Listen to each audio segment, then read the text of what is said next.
Knowledge স্টুডিওর পর্দায় আমরা আজকে পেয়ে গেছি বিশিষ্ট শিল্পী শ্রী সুভাপ্রসন্ন ভট্টাচার্যকে। আমরা সরাসরি চলে যাব সুভাপ্রসন্ন ভট্টাচার্যের কাছে।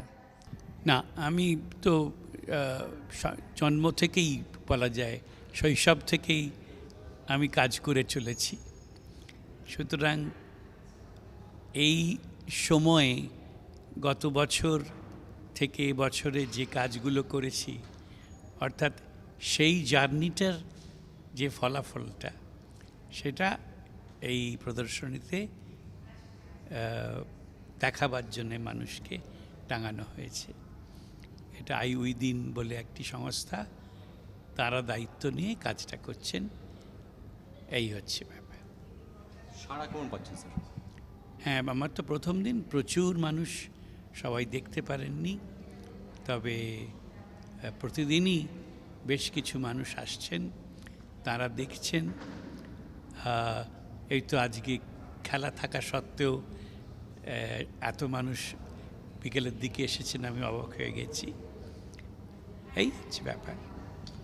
স্যার, শিল্পী সুভাপ্রসন্নর জন্ম কবে হলো? মানে আপনি কবে থেকে এই আঁকা নিয়ে বা শৈল্পিকতা নিয়ে আপনার জার্নি শুরু?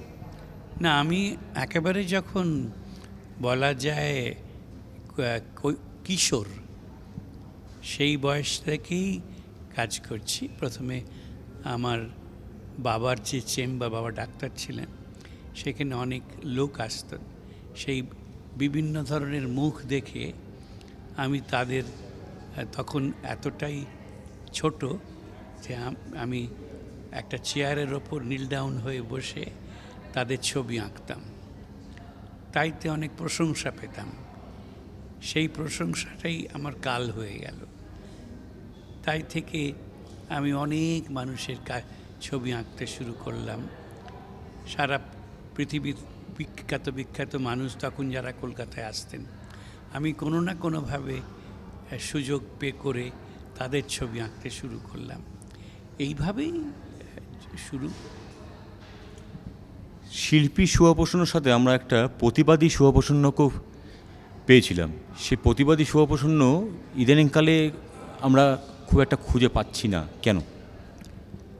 না, সমাজে থাকতে গেলে এবং সমাজ সম্পর্কে যদি কেউ ওয়াকিবহল থাকে, নিজেকে যদি সমাজ থেকে বিচ্যুত করে রাখা যায়, তাহলে পারে একরকম। আমরা তো সবসময় চোখ খুলে থাকি, সমাজকে দেখি। সমাজের যদি কোনো কিছু আমার কাছে মনে হয় অন্যায়, তার প্রতিবাদ করতে পারি, প্রতিবাদ করতে থাকি। একটা সময় এমন ছিল যে প্রতিবাদ করতে হয়েছে, মিছিল করতে হয়েছে। তারপরে একটা অন্য সরকার এসেছে। সেই অন্য সরকার আপাতত মানুষের কাছে কিছুটা বিশ্বাস অর্জন করেছে। আবার যখন এমন দিন আসবে যখন দেশের মানুষ বিব্রত বোধ করবেন এবং দেশে একটা নৈরাজ্য সৃষ্টি হবে, তখন আমরা ঝাঁপিয়ে পড়ব। কোন সত্তাটাকে স্যার আপনার সবচেয়ে বেশি ভালো লাগে, শিল্পী সুভাপ্রসন্ন না প্রতিবাদী সুভাপ্রসন্ন? একমাত্র ছবি আঁকিয়ে চিত্রী সুভাপ্রসন্ন, এই সত্তাই আমার একমাত্র সত্তা। কিন্তু সেই সত্তা তো বোবাকালা নয়।